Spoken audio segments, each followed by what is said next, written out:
잠깐 기도하겠습니다. 하나님 아버지 감사합니다. 또 이렇게 함께 하나님 앞에 예배드리게 되었습니다. 또 주의 말씀을 가지고 함께 은혜를 나누게 되었습니다. 말씀을 전하는 종에게도 또 말씀을 듣는 사랑하는 귀한 주의 백성들에게도 동일하게 성령으로 충만케 하여 주시옵소서. 감사합니다. 살아계신 예수님의 이름으로 기도합니다. 아멘. 저도 해외에서 말씀드린 대로 17년을 살았습니다. 그것도 선교지에서 17년을 살았습니다. 아무도 환영해 주지 않는 땅에서 살았습니다. 오히려 감시당하고 때로 또 도망을 다니는 그런 땅에서 오랫동안 살았습니다. 어느 날 갑자기 고향 생각이 났습니다. 엄마죠. 그렇죠? 어머니보다는 오히려 엄마 생각도 나고 또 가족들 생각도 나고 친구들 생각도 많이 밀려왔습니다. 그래서 잘 못 치지만 거실에 있는 피아노 뚜껑을 열고 나의 살던 고향은 꽃피는 산골을 불러보았습니다. 그래도 마음이 해결이 되지 않습니다. 그래서 머나먼 저곳 스와니 강물이라는 또 노래를 또 불러보았습니다. 그래도 여전히 그 고향에 가고 싶은 마음이 계속 자리 잡고 있었습니다. 내 고향 남쪽 바다 그 파란 물 눈에 보이네. 그 노래도 또 불러보았습니다. 눈물이 막 흐를 만큼 깊은 그런 감상에 빠져 있는데 중학교 2학년쯤 되던 저희 아들이 그 모습을 다 지켜보고 있다가 저에게 다가와서 이렇게 말했습니다. 김 목사님, 평상시에는 성도들에게 또 사람들에게 여러분들의 진정한 본향은 천국이라고 가르치던 목사님께서 이게 무슨 모습이십니까? 정신이 번쩍 들었습니다. 그래서 피아노 뚜껑을 닫고 방에 들어갔습니다. 그래도 여전히 또 고향 생각, 보고 싶은 엄마 생각, 가고 싶은 고향 생각은 멈추질 않았습니다. 여러분들도 이 낯선 땅에서 사시는 것 쉽지 않으리라 생각합니다. 어느 날 제가 말씀드린 대로 신학교 사역을 계속하고 있었는데 경찰들이 대거 몰려와서 저희 학생들을 다 잡아갔습니다. 저는 마침 이제 도착하기 전이라서 저는 잡혀가지 않았고요. 학생들은 다 잡혀갔습니다. 그래서 저도 집에 들어갈 수 없습니다. 또 다른 지역에서 또 이 방을 하나 이렇게 임시로 구해서 여러 가지 동태를 살피면서 또 며칠간 거주하면서 제 마음 가운데 갑자기 이런 생각이 몰려왔습니다. 내가 여기서 왜 이러고 있지라는 생각. 내가 여기 이 땅에 왜 와서 이러고 있지? 라는 생각이 몰려왔습니다. 아마 여기 계신 여러분들도 정말 만만치 않은, 그렇죠, 수월치 않은 이 땅, 언어의 장벽이 필연적으로 우리를 엄습하고 또 문화의 충격들을 온몸으로 받아야 하고 그리고 삶의 속도 또한 한국과 전혀 다른 매우 느리게 진행되는 이 땅에서 사시기 정말 힘들이라 생각합니다. 어쩌면 여러분들도 어느 날 제가 느꼈던 그런 감정처럼 내가 왜 이 땅에 와서 여기서 이러고 있지? 혹시 여러분 그런 생각 해보셨습니까? 아유, 너무 바빠서 그럴 겨를이 없습니다 라고 하실 수도 있겠지만 많은 경우, 그렇죠? 많은 경우 내가 왜 이 땅에 와서 이러고 있지라고 생각하리라고 생각합니다. 우리는 모두 예수 그리스도를 구주로 고백하고 사는 사람들입니다. 그리고 하나님의 주권과 하나님의 섭리를 믿는 사람들입니다. 그래서 우리는 우리 인생길에 하나님의 손길이 개입하고 있으며 걸음걸음마다 하나님의 선하신 인도하심이 있다는 사실을 분명하게 믿는 사람들입니다. 오늘 본문을 중심으로 요셉의 인생 가운데 개입하신 하나님의 일하심과 또 하나님의 인도하심들을 잠시 살펴보기를 원합니다. 우리는 요셉의 이야기를 무척 친숙하게 알고 있습니다. 그렇죠? 적어도 교회를 몇 년 이상 다니신 분들은 요셉 그러면 떠오르는 몇 가지 단어들이 있을 겁니다. 그 중에 가장 우리가 좋아하는 단어가 뭐죠? 애굽의 총리 또는 꿈을 꾸는 사람 또는 꿈쟁이 요셉. 또 그것과 반대로 요셉을 수식하는 많은 말들이 있습니다. 보디발 장군의 이야기도 언급되어야 되고, 그리고 보디발 장군의 아내도 이야기해야 되고, 그리고 그로 말미암아 가게 된 감옥, 그리고 술 맡은 관원장, 무엇보다도 그의 못된 형들, 이런 것들이 아마 요셉의 이야기를 구성한 중요한 키워드라고 생각합니다. 요셉의 애굽의 왕을 만나기까지의 과정들을 잠깐 간략하게 말씀드리면, 형들이 주범입니다. 그렇죠? 4명의 어머니가 있었고, 그리고 배다른 형제가 12명 있는 가정에서 자란 요셉, 그 형들의 복잡 미묘한 가정사에 그 하는 산물로 요셉이 형들의 미움을 받았고, 결국 형들이 주범이 되어서 요셉을 팔았습니다.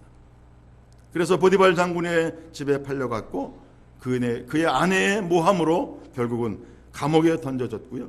그리고 감옥에 던져져서 또 결국은 술 맡은 관원장을 만나게 되고, 그리고 많은 세월이 흘러가면서 결국은 바로를 만나게 되므로 그의 애굽 총리라는 그런 과정들을 겪게 됩니다. 그러나 요셉의 일생이 이것이 다가 아니라는 것이죠. 그의 형들, 아니면 보디발 장군의 아내, 아니면 술 맡은 관원장, 아니면 바로, 이것이 요셉의 생애를 정의할 수 있는 그런 중요한 단어들은 아닙니다. 오늘 우리가 읽었던 본문 이렇게 말합니다. 하나님께서 한 사람을 뭐였다고요? 앞서서 보내셨다라고 말합니다. 정리하면 그렇습니다. 하나님께서 요셉을 애굽에 보내셨다. 어쩌면 요셉의 긴 생애를 가장 잘 요약하는 한 문장이라고 생각합니다. 창세기 35장에서 시작된 요셉의 이야기가 창세기 50장 26절에서 그가 110세에 죽었다라고 마무리하는데, 그 긴 이야기를 마무리하는 가장 심플한 그러나 가장 핵심적인 문장, 시편 105편 17절 말씀, 하나님께서 요셉을 애굽에 보내셨다. 그래서 우리는 이렇게 말할 수 있습니다. 요셉이 형들에게 의해서 팔려간 그리고 나서 감옥까지 간 그 모든 과정들이 다 하나님의 섭리였다. 여러분 동의하시겠습니까? 그렇죠? 하나님의 섭리였다. 요셉 자신 또한 자신의 생애를 어떻게 평가하고 있는지 살펴볼 수 있습니다. 여러분이 아시는 대로 요셉이 많은 우여곡절을 겪은 끝에 애굽의 총리가 되었고, 이스라엘 땅에 가난이 들었고, 그래서 형들이 그 요셉, 애굽의 총리인 요셉 앞에 오게 됐습니다. 그때 요셉이 그의 형들에게 당장 멱살을 잡아도 괜찮은, 아니면 당장 감옥에 쳐넣어도 괜찮은 그 형들 앞에서 요셉이 하는 이야기를 한번 살펴볼 필요가 있습니다. 우리 창세기 45장을 한번 같이 보겠습니다. 창세기 45장 4절부터 8절입니다.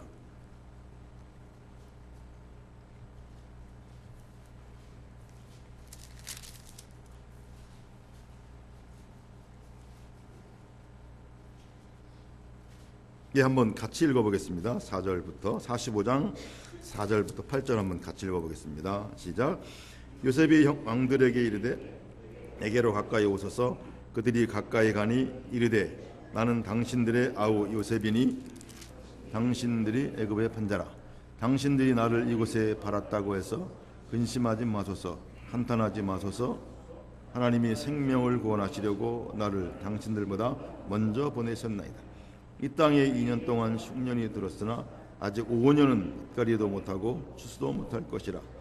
하나님이 큰 구원으로 당신들의 생명을 보존하고 당신들의 후손을 세상에 두시려고 나를 당신들보다 먼저 보내셨나니, 그런즉 나를 이리로 보낸 이는 당신들이 아니요 하나님이시라. 하나님이 나를 바로에게 아버지로 삼으시고 그의 온 집에 주로 삼으심에 애굽 온 땅의 통치자로 삼으셨나이다. 요셉이 자신의 생애를, 어쩌면 자신을 그렇게 고생의 도가니로 몰아넣었던 형들 앞에서 자신의 생애를 아주 명확하게 정확하게 정리해 주는 본문입니다. 나는 당신들이 요셉의 판 요셉이다라고 말하고 5절에 말하신 대로 하나님이 생명을 구원하려고 나를 당신들보다 먼저 보내셨다. 요셉은 여기 4절, 5절 그리고 7절, 8절에서 계속해서 그 보냈다는 말 앞에 하나님이라는 말씀을 사용하고 있습니다. 하나님이 나를 보냈다. 하나님이 먼저 보냈다라고 말씀하고요. 특별히 7절에 가면 하나님이 큰 구원을, 당신들의 생명을 보존하고 당신들의 후손을 세상에 두시려고 나를 당신들보다 먼저 보내셨다라고 말합니다. 그래서 결론적으로 8절에 그렇게 요셉이 고백합니다. 그런즉 나를 이리로 보내신 이는 당신들이 아니고 누구라고요? 하나님이시라. 하나님이 나를 이곳에 보냈다라고 말합니다. 사랑하는 여러분, 이 먼 땅까지 어떻게 오셨습니까? 회사에 인사 발령을 받고 오셨습니까? 아니면 사업의 아이템을 찾아서 오셨습니까? 아니면 유학을 통해서 공부하려고 오셨습니까? 아니면 그냥 어쩌다가 여기까지 이렇게 흘러왔다라고 말씀하시겠습니까? 와서 고생도 했고 또 성공도 해보았고 또 실패도 했고 어떤 때는 또 끼니가 떨어져서 끼니 걱정을 해보았고 아니면 어떤 때는 성공해서 BMW를 타보기도 했고 이 많은 우여곡절이 있었지만 여기까지 오게 된 이 모든 과정을 주도하신 이가 요셉의 고백을 따른다면 하나님이시다라고 믿습니다. 여기 그런즉이라는 말 굉장히 큰 의미가 있다고 생각하는데요. 그렇죠? 요셉으로 말하면 굉장히 큰 원망을 할 수 있는, 아니면 원한의 그 복수의 칼을 갈 수 있는 그런 상황이지만 그것을 포함해서 형들도 미웠고 자기를 모함하여 감옥에 집어넣은 보디발 장군의 아내도 미웠고 3년 동안이나 자기를 잃어버렸던 술 맡은 관원장도 다 미움의 대상이고 원한의 대상이고 복수의 대상이지만 그 모든 단어들을 다 포함하여 요셉은 고백합니다. 그런즉 그 모든 것들이 일어난 것은 사실이지만 형들이 나를 팔은 것도 사실이고 보디발 장군의 아내가 나를 모함한 것도 사실이고 그렇지만 그 모든 것들을 포함하여 그런즉 결과적으로 말하면 나를 이리로 보내신 이는 하나님이시다. 여러분, 이 요셉의 고백에 여러분도 동의하실 수 있겠습니까? 그렇죠. 오늘 우리가 여기까지 오게 된 것은 우연도 아니고 아니면 우리 개인의 어떤 목적도 아니고 결국 역사하시는, 주권적으로 역사하시는 하나님의 섭리가 강하게 작용한 것입니다. 두 번째 한번 생각해 봅니다. 이 땅으로 요셉이 보냄을 받았는데 왜라는 질문을 한번 던져봅니다. 하나님이 왜 보냈을까? 왜 보냈을까? 조금 시간이 가겠지만 우리 창세기 15장을 한번 같이 보겠습니다. 하나님이 왜 요셉을 그 땅에 보내셨을까? 창세기 15장 13절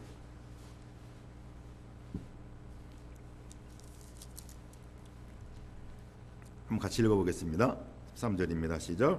여호와께서 아브라함에게 이르시되 너는 반드시 알라 내 자손이 이방에서 객이 되어 그들을 섬기겠고 그들은 400년 동안 내 자손을 괴롭히리니.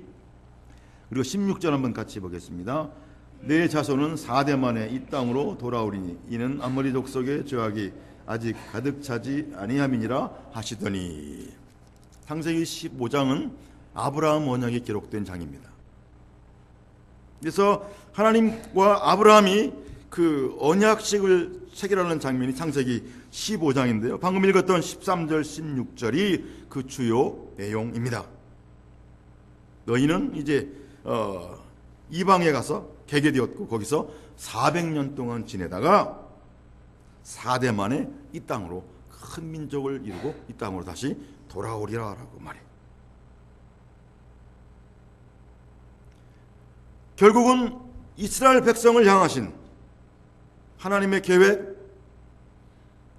하나님의 그 언약의 성취가 이 요셉이 애굽으로 먼저, 그것도 종의 모습으로 팔려오는 그 과정을 통해서 하나님의 약속이, 하나님의 예언이 성취되고 이루어진다는 사실.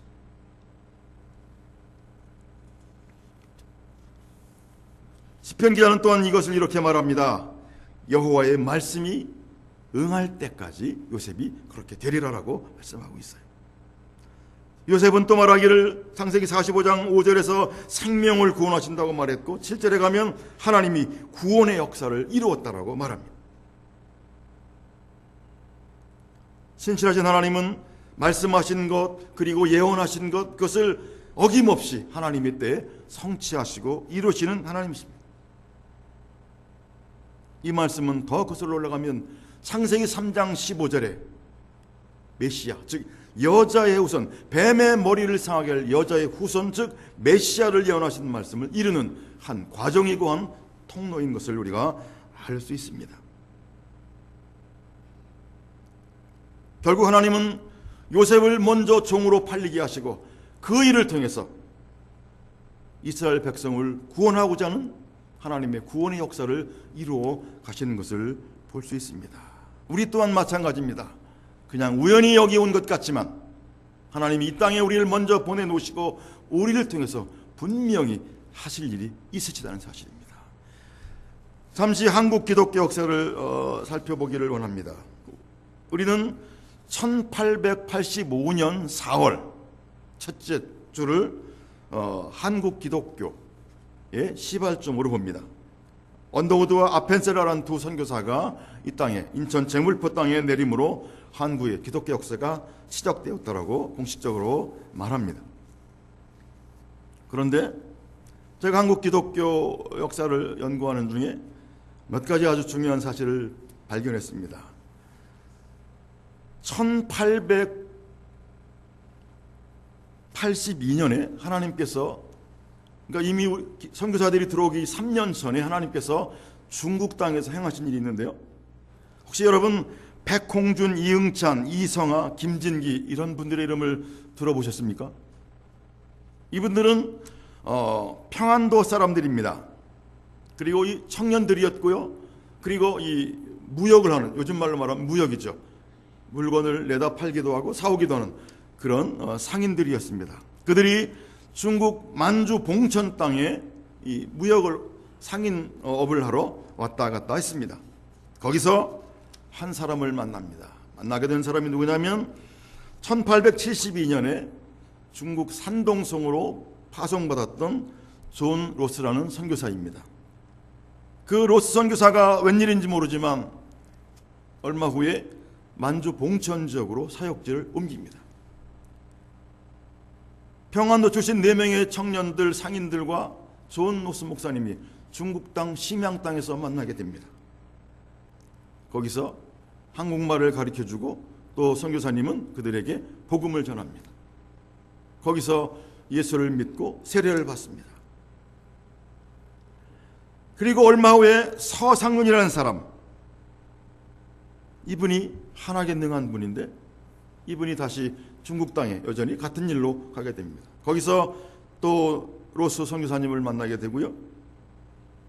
거기서 세례를 받고 존 로스 선교사님과 서상윤이라는 하나게 능한 이 두 분이 한 가지 일을 시작합니다. 뭐냐면 조선말로 성경을 번역하기 시작합니다.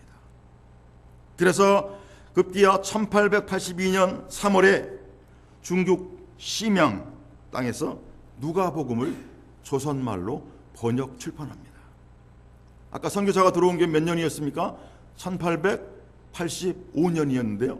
이미 3년 전에 중국 땅에서 성경이 조선말로 번역됐습니다. 같은 해 5월에는 이미 요한복음이 또 출판되었고요. 1884년에는 사도행전이 또 출판되었습니다.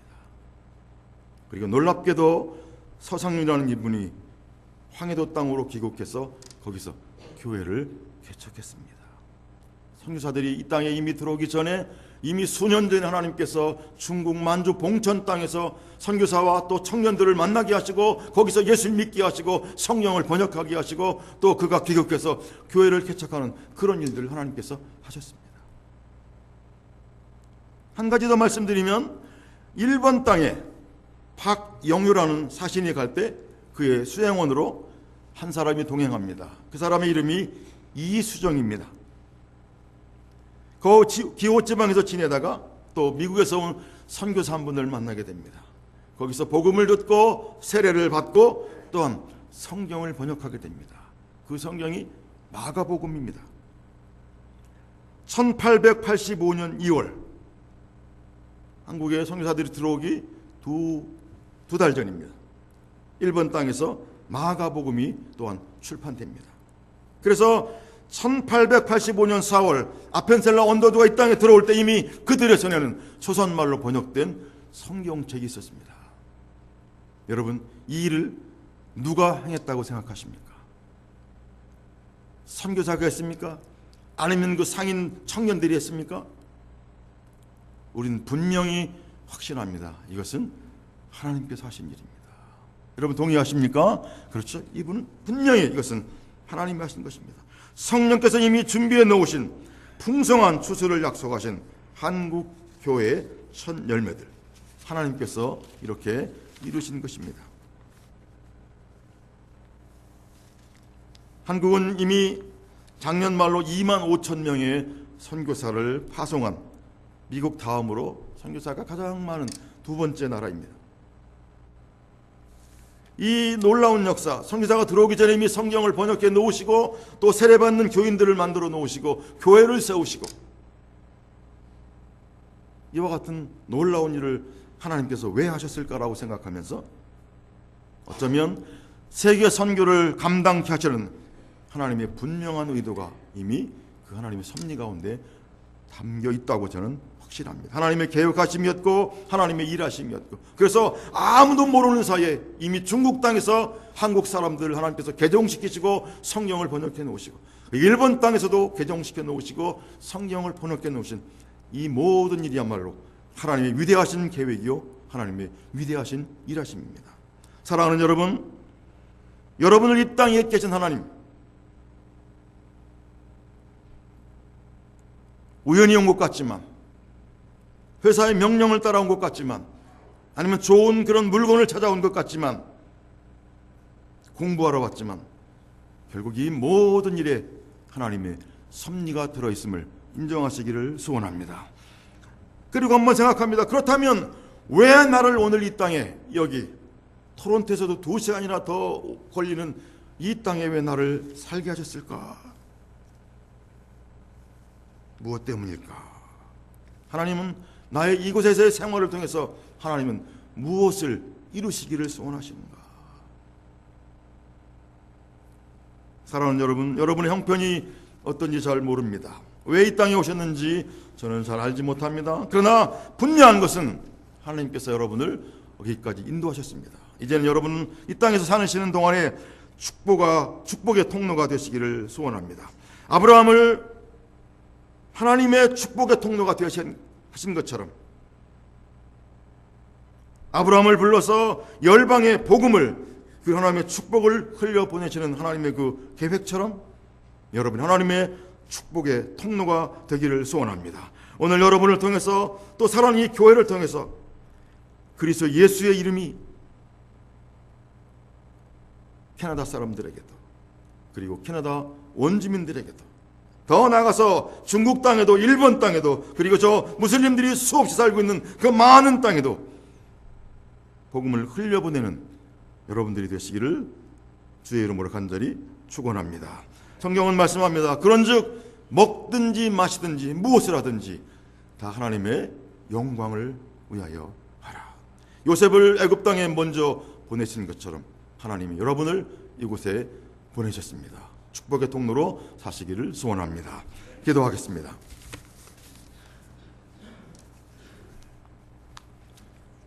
요셉을 애굽 땅에 먼저 보내신 우리 하나님, 그리고 이스라엘 백성들을 구원하시는 하나님의 큰 구원을 이루어 가신 하나님, 오늘 우리를 이 땅에 보내신 하나님, 왜 보내셨는지, 나를 통해서 하나님의 어떠한 일들을 이루기를 소원하는지 기도하는 중에 깨닫게 하시고 말씀 듣는 중에 깨닫게 하시고, 그래서 순종하며 사는 우리들 되게 하여 주옵소서.